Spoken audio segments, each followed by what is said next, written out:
வணக்கம் நேயர்களே. எத்தனையோ சர்ச்சைகள், எவ்வளவோ அரசியல் நகர்வுகள், சட்ட போராட்டங்களை எல்லாம் தாண்டி தான் அயோத்தியில ராமர் கோவில் கட்டுவதற்கான பூமி பூஜை கடந்த 2020ஆம் ஆண்டு ஆகஸ்ட் மாதம் போடப்பட்டது. இதனைத் தொடர்ந்து கடந்த ஜனவரி 22ஆம் தேதி பிரதமர் நரேந்திர மோடி, அமைச்சர் பெருமக்கள், பல்வேறு பாலிவுட் பிரபலங்கள், தொழிலதிபர்கள், அது இல்லாம மத குருமார்கள் முன்னிலையில் இந்த பாலராமர் விக்கிரகம் நிறுவப்பட்டு பிராண பிரதிஷ்டையானது செய்யப்பட்டது. 2.7 ஏக்கர் பரப்பளவில் 360 அடி நீளம், 235 அடி அகலம், 161 அடி உயரம்னு மிக பிரம்மாண்டமான முறையில் கிட்டத்தட்ட 1800 கோடி ரூபாய் செலவில் கட்டப்பட்டு வருகிறது இந்த அயோத்தி பாலராமர் கோவில். கட்டப்பட்டு வருகிறது அப்படின்றது தான் இங்க குறிப்பிடத்தக்க விஷயம். ஏன்னா நிறைய பேர் ஒன்று நினைச்சிட்டு இருக்காங்க கோவில் கட்டி முடிச்சாச்சுன்னு. உண்மை அது கிடையாது. கோவில் கட்டுமான பணிகள் தொடர்ந்து போய்கிட்டே தான் இருக்கு. முதல் தளம் மட்டும் நிறைவடைந்த நிலையில தான் பிராண பிரதிஷ்டை நிகழ்வானது நடத்தப்பட்டது. அந்த பிராண பிரதிஷ்டை நிகழ்வப்போவே உத்தரகண்ட் மாநிலத்தில் இருக்கக்கூடிய ஜோதிர்மட சங்கராச்சாரியார் இந்த நிகழ்வுல பங்கெடுத்துக்க மாட்டேன்னு சொன்னார். என்ன காரணத்தை அவர் முன் வச்சாருன்னா, கோவில் முழுமையாக கட்டி முடிக்கப்படவில்லை. முழுசா கட்டி முடிக்காத கோவில்ல அரசியல் லாபத்துக்காக நீங்க உடனே பிராண பிரதிஷ்டை பண்றீங்க, பக்தி இல்லை, இதுல அரசியல் தான் இருக்கு, அதனால இந்த நிகழ்வுல நான் கலந்துக்க மாட்டேன் அப்படின்ற சொன்ன கருத்து மிகப்பெரிய சர்ச்சையை அப்போது ஏற்படுத்தியது. என்ன இருந்தாலுமே அந்த நிகழ்வானது நல்லபடியாக நடந்து முடிஞ்சாலுமே தற்பொழுது வெளியாகி இருக்கக்கூடிய செய்தி சங்கராச்சாரியார் அப்ப கொடுத்த விமர்சனத்தை மீண்டும் உண்மையாக்கி இருக்கிறது. என்ன நடந்தது? ராமர் கோவில் உள்ளே மழை நீர் ஒழுகுகிறதாம். அயோத்தி பாலராமர் கோவில் கட்டுமானத்தை மேற்கொண்டு வருவது யாருன்னு பார்த்தீங்கன்னா, ஸ்ரீ ராம ஜென்ம பூமி தீர்த்த கஷேத்திரம் அறக்கட்டளை தான். இதனுடைய தலைவராக இருக்கக்கூடியவர் நிருபேந்திர மிஸ்ரா.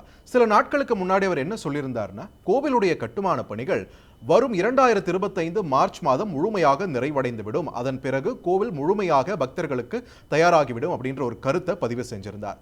இந்த நிலையில தான் பருவமழையானது அயோத்தி நகரத்தை தொட்டிருக்கிறது.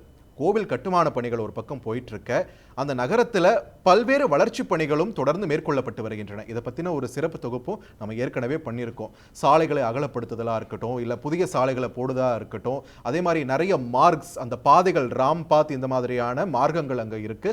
பருவமழை தொடங்கியதுமே சாலைகள் சில இடங்களில் உள்வாங்க தொடங்கியிருக்கு. அதே நேரத்தில் நிறைய பகுதிகளில் சாலைகள் போட்டாலுமே மழைநீர் வடிகால்கள் முறையாக கட்டமைக்கப்படாததால் நிறைய இடங்களில் தண்ணீர் தேங்கியிருக்கக்கூடிய அவலமும் இருப்பதாக அந்த ஊர் மக்கள் தற்பொழுது புகார்களை பதிவு செஞ்சிருக்காங்க.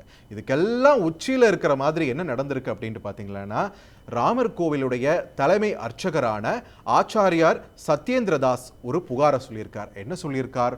கோவிலில் உள்ள மழைநீர் ஒழுகுகிறது, அதுவும் மற்ற இடத்துலலாம் விட்டுருங்க, ராமர் விக்கிரகம் இருக்கக்கூடிய, பாலராமர் விக்கிரகம் இருக்கக்கூடிய கருவறைக்குள்ளேயே மழைநீர் கூரையிலிருந்து ஒழுகுகிறது.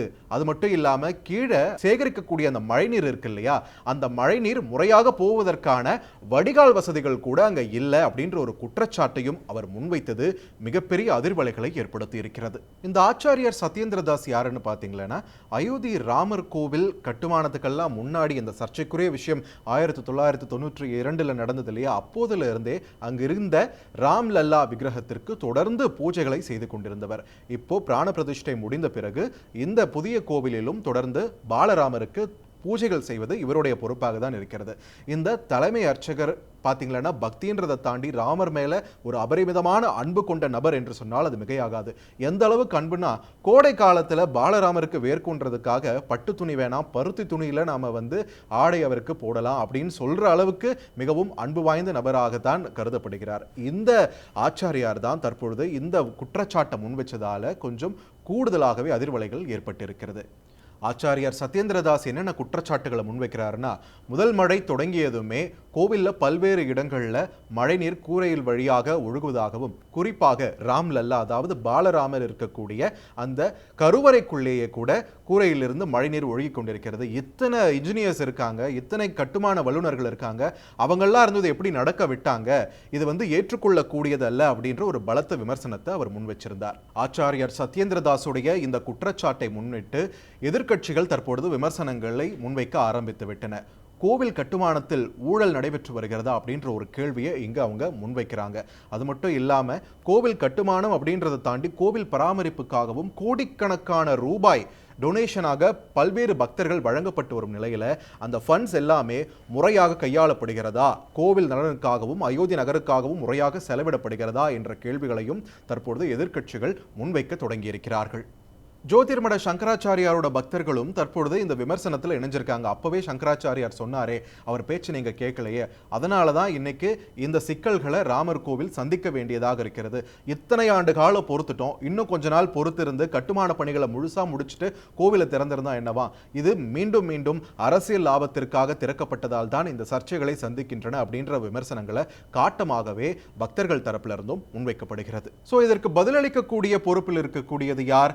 அந்த கட்டுமானத்தை மேற்கொள்ளும் அறக்கட்டளையின் தலைவராக இருக்கக்கூடிய நிருபேந்திர மிஸ்ரா.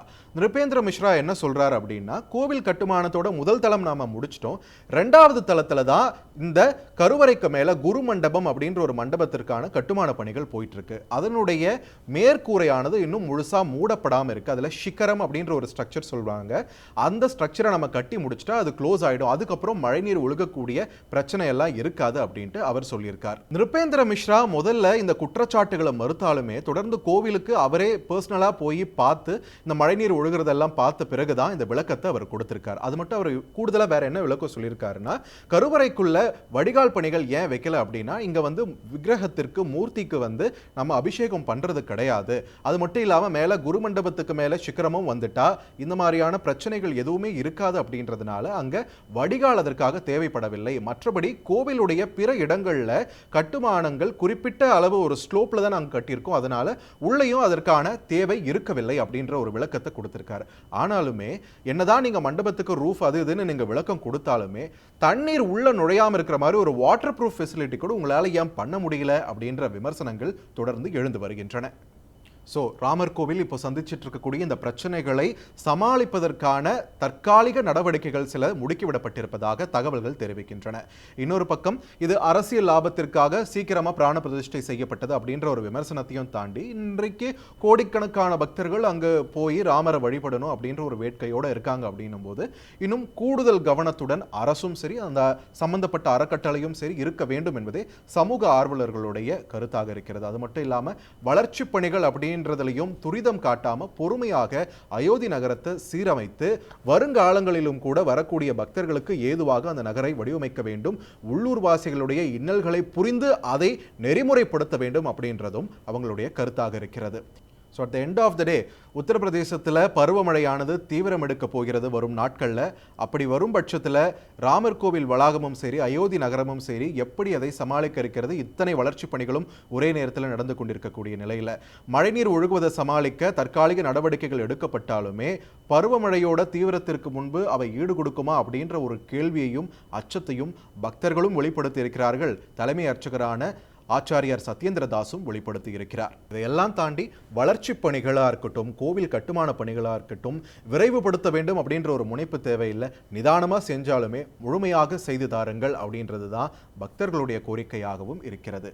செவி மடுக்குமா உத்தரப்பிரதேச அரசு? செய்திகளை உடனுக்குடன் தெரிந்து கொள்ள உடனே சப்ஸ்கிரைப் பண்ணுங்க.